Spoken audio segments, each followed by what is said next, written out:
ഹേ everyone, അപ്പോൾ പെട്ടെന്ന് നമുക്കിതാ ഈ പഴം കൊണ്ട് കുറച്ച് ഉന്നക്കായ ഉണ്ടാക്കിയാലോ? അപ്പം നമ്മൾ ഈ പഴം നമുക്കൊരു 2-3 കഷ്ണമായിട്ട് നമുക്കൊന്ന് മുറിച്ചെടുക്കാം, നമുക്ക് പുഴുങ്ങാൻ വേണ്ടിയിട്ടാണ്. അപ്പം നമ്മൾ പിന്നെ സ്റ്റൗ ഓണാക്കി അതിലേക്ക് കുറച്ച് വെള്ളം വെച്ച് നമ്മൾ ഈ പഴം അതിലേക്ക് ഇട്ടു.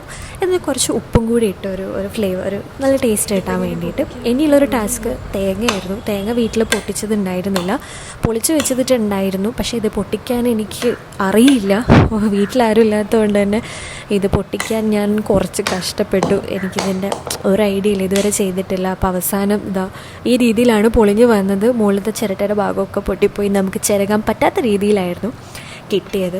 അവസാനം ആ മുകളിലത്തെ തേങ്ങ മുറിച്ച് ഞാനങ്ങ് കഴിച്ച് അതങ്ങ് സെറ്റാക്കി. എന്നിട്ട് നമ്മളിതാ തേങ്ങ ചിരവി. ഞാൻ ഒരുപാട് തേങ്ങ ചിരവിയിട്ടുണ്ടായിരുന്നു, പക്ഷേ നമുക്ക് കുറച്ച് തേങ്ങയുടെ ആവശ്യമേ ഉള്ളൂ. ഞാൻ ചിരവിയ തേങ്ങയൊക്കെ വേസ്റ്റായിപ്പോയി. അങ്ങനെ നമ്മൾ അടുപ്പത്തിലേക്ക് ഒരു ചീനിച്ചട്ടി വെച്ച് അതിൽ ഈ അണ്ടിപ്പരിപ്പും മുന്തിരിയും നമ്മൾ ചിരകി വെച്ച തേങ്ങയും പിന്നെ കുറച്ച് പഞ്ചസാരയിട്ട് കുറച്ച് നേരം ഒന്ന് തീയിൽ അങ്ങോട്ടും ഇങ്ങോട്ടേക്ക് ഇളക്കുക. അത് കഴിഞ്ഞിട്ട് ഞാൻ ഈ പുഴുങ്ങിയ പഴം തണുക്കാൻ വേണ്ടി വെച്ചിട്ടുണ്ടായിരുന്നു, അത് ഫോർക്ക് കൊണ്ടൊന്ന് അടച്ചെടുത്തു നല്ലപോലെ.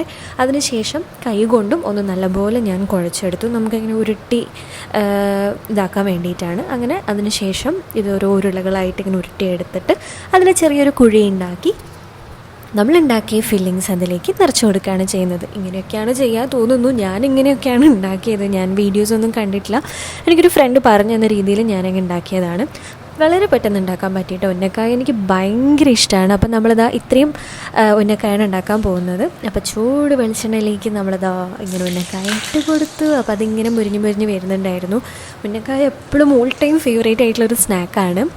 സോ ഉന്നക്കായ റെഡി. സോ ഫൈനലി ഞാൻ ഉണ്ടാക്കി. ടേസ്റ്റ് എങ്ങനെ ഉണ്ടെന്നൊന്നും അറിയില്ല, നമുക്കൊന്ന് കഴിച്ചു നോക്കാം. അടിപൊളിയായിട്ടുണ്ട്. പഴം കുറച്ചുകൂടെ പച്ചയായിരുന്നെങ്കിൽ ഒന്നുകൂടെ അടിപൊളിയാകുമായിരുന്നു. ഇഷ്ടമൊന്നുമില്ല കായ. അടിപൊളി. വീട്ടിലെല്ലാവർക്കും ഇഷ്ടമായി.